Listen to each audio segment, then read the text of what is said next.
Hihilingin po sa korte na i-freeze ang mga ari-arian ng 21 personalidad na isinasangkot sa maanumalyang flood control projects. At ayon pa sa NBI, hiniling na rin na isyuhan sila ng Immigration Lookout Bulletin Order. Saksi, si Salima Refran. Mabigat ang paratang ni Orly Gutesa na nagpakilalang dating security aide ni Ako Bicol Party List Representative Saldico sa pagdinig kahapon ng Senate Blue Ribbon Committee. Sabi niya, personal na raw siya nakapag-deliver ng mali-maletang may lamang pera na tinatawag nilang basura sa bahay ni Ko at sa bahay ni dating House Speaker Martin Romualdez. Humigit kumulang 3 beses ako mismo ang nag-deliver ng basura sa bahay ni Congressman Saldico at sa mga bahay ni Speaker Romualdez. Kapwa nang itinanggi ni Romualdez at Ko ang akusasyon. Pero ang affidavit ni Gutesa na binasa niya kahapon, kwestiyon ngayon. Ang notary public kasing nakapirma rito na si Attorney Petchy Rose Espera, sinabing hindi siya ang nagnotaryo, lumagda o lumahok sa paggawa ng affidavit. Ayon kay Senate Blue Ribbon Committee Chairman Senator Panfilo Lacson. Palsipikado rin daw at walang otorisasyon ang pirma nito at ibang detalye sa notaryo. Pinuntahan namin ang opisina ni Espera sa Maynila para kunin ang kanyang pahayag pero wala ito roon ayon sa staff na nakausap namin. Kailangan anyang makilatis ang background at record ni Gutesa, lalo't mabigat at seryoso ang mga testimonya nito. Sorpresa raw ang pagpipresenta ni Senador Rodante Marcoleta kay Gutesa kahapon at hindi man lang nag-abiso sa kanya bilang chairman ng komite. Sinisika pa namin makuha ang panig ni Gutesa at Marcoleta. Ang Department of Justice, inaalam na rin kung peke nga ang notaryo ng salaysay nito.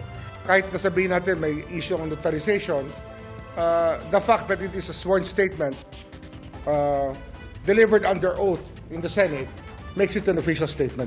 No-show raw si Gutesa sa usapan nila ni Justice Secretary Jesus Crispin Remulla ngayong araw.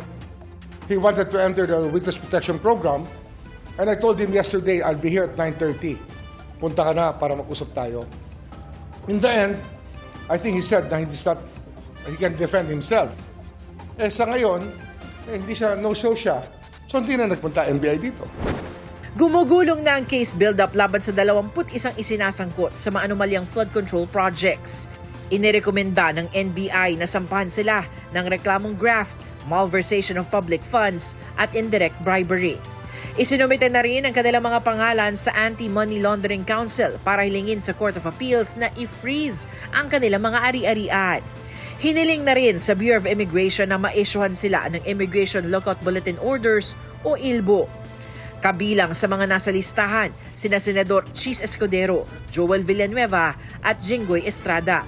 Gayon din sina Ko at dating Senador Bong Revilla, pati na si dating DPWH Undersecretary Roberto Bernardo at ang mga dating engineer nitong sina Henry Alcantara, Bryce Hernandez at JP Mendoza. Wala naman sa listahan si dating House Speaker Martin Romualdez. Kaya po hindi kasama si Representative Romualdez dahil hindi pa nga po na ipapasok yung Gutesa. Yes, yun lang naman ang statement so far. Meron ba ibang statement about him? Wala pa eh. Pati si Makati Mayor Nancy Binay na iniugnay naman ni dating DPWH Undersecretary Roberto Bernardo na hinatiran umano niya ng pera. We're working on it. Marami pa yan. Marami pa kaming kailangang kasuhan. Hindi lang talaga kaya sabay-sabay. We want to work with the ICI already about all of these people who have to be brought to court. Hindi naman daw isinama sa listahan ng mag-asawang Curly at Sara Diskaya dahil may mga reklamo na silang hinaharap sa ombudsman na inihain ni DPWH Secretary Vince Dizon. Subject na rin sila ng ILBO at freeze order. Idinuturing namang protected witness ang kondatistang si Sally Santos. She really wants to step out, tell the truth, and makikipag-coordinate siya sa lahat ng process, unang DOJ and to settle all things. Para sa GMA Integrated News, ako si Salima Refran, ang inyong saksi. Mga kapuso, maging una sa saksi. Mag-subscribe sa GMA Integrated News sa YouTube para sa iba't ibang balita.